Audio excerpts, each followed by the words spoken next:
श्री रामकृष्ण लीला प्रसंग स्वामी शारदानंद जी द्वारा लिखित पाठ संख्या 203 वैष्णव चरण तथा गौरी पंडित का वृत्तांत।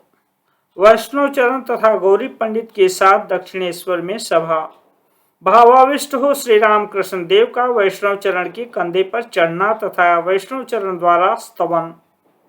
गौरी पंडित के दक्षिणेश्वर में आने के कुछ ही दिन बाद मथुर बाबू ने वैष्णव चरण आदि कुछ प्रमुख साधक विद्वानों को बुलाकर एक सभा का आयोजन किया। उद्देश्य यह था कि पहले की तरह श्री रामकृष्ण देव की आध्यात्मिक स्थिति के संबंध में शास्त्रीय प्रमाण के आधार पर समागत नवीन पंडितों के साथ विवेचना तथा निर्णय हो। प्रातःकाल सभा बुलाई गई। स्थान श्री काली माता के मंदिर के सम्मुख स्थित सभा मंडप था। वैष्णव चरण को कलकत्ते से आने में विलंब देखकर श्री रामकृष्ण देव गौरी पंडित को साथ लेकर पहले ही सभा स्थल की ओर चल दिए तथा सभा में उपस्थित होने के पूर्व जगन माता काली के मंदिर में प्रविष्ट हो भक्ति पूर्वक उनके श्री मूर्ति दर्शन तथा श्री चरण वंदनादि के पश्चात भावावेश में डगमगाते हुए ज्यों ही मंदिर से बाहर निकले त्यों ही उन्होंने वैष्णव चरण को अपने चरणों में प्रणाम करते हुए देखा। देखते ही भाव तथा प्रेम से समाधिस्थ हो वे वैष्णव चरण के कंधे पर बैठ गए एवं वैष्णव चरण भी उससे अपने को कृतार्थ मानकर आनंद से उल्लसित हो तत्क्षण ही संस्कृत में श्लोक रचना कर श्री रामकृष्ण देव का स्तवन करने लगे। श्री रामकृष्ण देव की समाधिस्थ उस प्रसन्नोज्वल मूर्ति को देखकर तथा वैष्णव चरण द्वारा इस प्रकार आनंदोच्छ्वासित हृदय से सुललित स्तुति पाठ सुनकर मथुर बाबू प्रमुख सब लोग अविचल दृष्टि तथा भक्तिपूर्ण हृदय से स्तंभित हो उनके चारों ओर खड़े हो गए। कुछ देर बाद श्री रामकृष्ण देव की समाधि भंग हुई। तब सभी लोग धीरे धीरे उनके साथ सभा स्थल पर जाकर बैठ गए। तदनंतर सभा का कार्य प्रारंभ हुआ, किंतु गौरी पंडित श्री रामकृष्ण देव को दिखाते हुए पहले ही कह उठे। उन्होंने जब पंडित जी यानी वैष्णव चरण जी पर इस प्रकार की पाकी तो ऐसी स्थिति में आज मैं उनके यानी वैष्णव चरण जी के साथ विचार विमर्श नहीं करूंगा। विचार में प्रवृत्त होने पर निश्चित ही मुझे पराजित होना पड़ेगा, क्योंकि आज वे वैष्णव चरण जी दैव बल से बलिष्ठ हैं। विशेषकर मैं यह देख रहा हूं कि वे वैष्णव चरण जी मेरे ही मतावलंबी हैं। श्री रामकृष्ण देव के संबंध में उनकी जो धारणा है मेरी भी वही है, अतः ऐसी स्थिति में विचार करना निरर्थक है। तत्पश्चात शास्त्रीय विभिन्न विषयों की आलोचना में कुछ समय व्यतीत करने के पश्चात सभा विसर्जित हुई।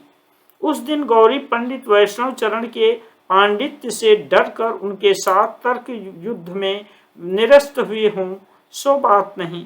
श्री रामकृष्ण देव की चाल ढाल, उनका आचार व्यवहार तथा अन्यान्य दक्षिणादि को देखकर उन थोड़े से ही दिनों में उन्होंने अपनी तपस्या जनित तीक्ष्ण दृष्टि की सहायता से पूर्णतया यह अनुभव कर लिया था कि वे सामान्य व्यक्ति नहीं अपितु महापुरुष हैं, क्योंकि इस घटना के कुछ ही दिन बाद श्री रामकृष्ण देव ने एक दिन गौरी पंडित के हृदय भाव को जानने के लिए उनसे पूछा था, अच्छा, अपने शरीर को दिखाकर वैष्णव चरण इसे अवतार करता है, क्या यह संभव है? तुम्हें क्या प्रतीत होता है? श्री रामकृष्ण देव के संबंध में गौरी पंडित की धारणा। यह सुनकर गंभीर हो गौरी पंडित ने उत्तर दिया, वैष्णव चरण आपको अवतार कहा करता है? वैष्णव चरण आपको अवतार कहा करता है? यह तो अत्यंत साधारण बात है। मेरी तो धारणा यह है कि जिनके अंश से युग युग में अवतार वर्ग लोक कल्याण साधन के निमित्त संसार में अवतीर्ण हुआ करते हैं तथा जिनकी शक्ति से वे उस कार्य को संपन्न करते हैं, आप वे ही हैं। उनकी इस बात को सुनकर हंसते हुए श्री रामकृष्ण देव बोले, अरे वाह, तुम तो उससे भी यानी वैष्णव चरण से भी आगे बढ़ गए। ऐसा क्यों? यह तो बताओ कि मेरे अंदर तुमने क्या देखा है? गौरी पंडित ने कहा, शास्त्रीय प्रमाण के आधार पर तथा अपने हृदय के अनुभव से ही मैं ऐसा कह रहा हूँ। इस विषय में यदि कोई मुझसे शास्त्रार्थ करने में प्रवृत्त हो तो मैं अपनी धारणा को प्रमाणित करने के लिए भी प्रस्तुत हूँ। श्री राम कृष्ण देव बालक की तरह कह उठे, तुम लोग तो इस प्रकार की बातें कहते हो, किंतु कौन जाने ये कहाँ तक सही हैं। मैं तो कुछ नहीं जानता। गौरी पंडित ने कहा, यह ठीक है, शास्त्र का भी यही कथन है कि आप अपने को स्वयं भी नहीं जानते हैं, अतः दूसरे आपको कैसे जाने। यदि आप कृपा पूर्वक किसी को अवगत कराएं तभी वह जान सकता है। श्री राम कृष्ण देव के सानिध्य से गौरी पंडित का वैराग्य एवं संसार त्याग कर तपस्या के लिए चल देना। पंडित जी के इस प्रकार विश्वास की बात को सुनकर श्री राम कृष्ण देव हंसने लगे। गौरी पंडित भी क्रमशः उनके प्रति आकृष्ट होने लगे।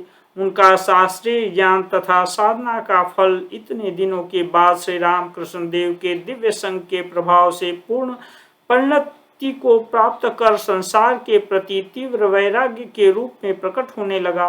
दिनों दिन उनका मन पांडित्य, सम्मान, सिद्धि आदि से हटकर ईश्वर के श्री चरणों में केंद्रित होने लगा। उस समय गौरी पंडित को पांडित्य का अहंकार न रहा, उनका दंभ भी न जाने कहीं बह गया तथा उनकी तर्क प्रियता भी एकदम शांत हो गई।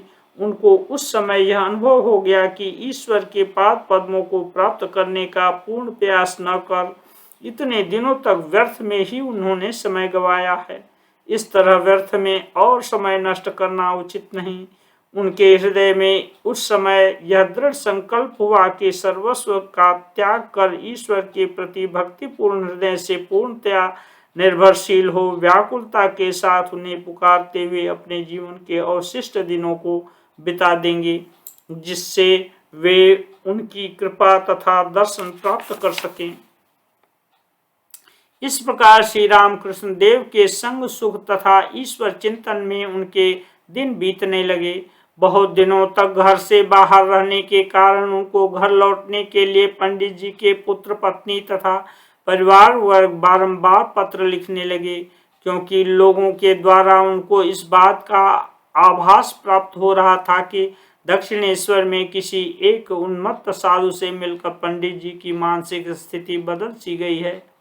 कहीं वे दक्षिणेश्वर में आकर खींच तान कर उनको संसार में पुनः लिप्त न कर लें, यह चिंता पंडित जी के हृदय में उन लोगों के पत्र से क्रमशः उत्पन्न होने लगी। बहुत कुछ सोचने विचारने के बाद गौरी पंडित ने उपाय ढूंढ निकाला तथा एक शुभ मुहूर्त में श्री राम कृष्ण देव के श्री चरणों में प्रणाम कर सजल नेत्र से गौरी पंडित ने उनसे विदा के लिए प्रार्थना की। श्री राम कृष्ण देव बोले, क्या बात है गौरी, सहसा विदा क्यों मांग रहे हो, कहाँ जाना चाहते हो। हाथ जोड़कर गौरी पंडित ने उत्तर दिया, आशीर्वाद दीजिए जिससे मेरा अभिष्ट सिद्ध हो। ईश्वर को प्राप्त किए बिना पुनः संसार में लौटना नहीं चाहता। इसके बाद बहुत कुछ खोज करने पर भी किसी को गौरी पंडित का कोई पता नहीं चला।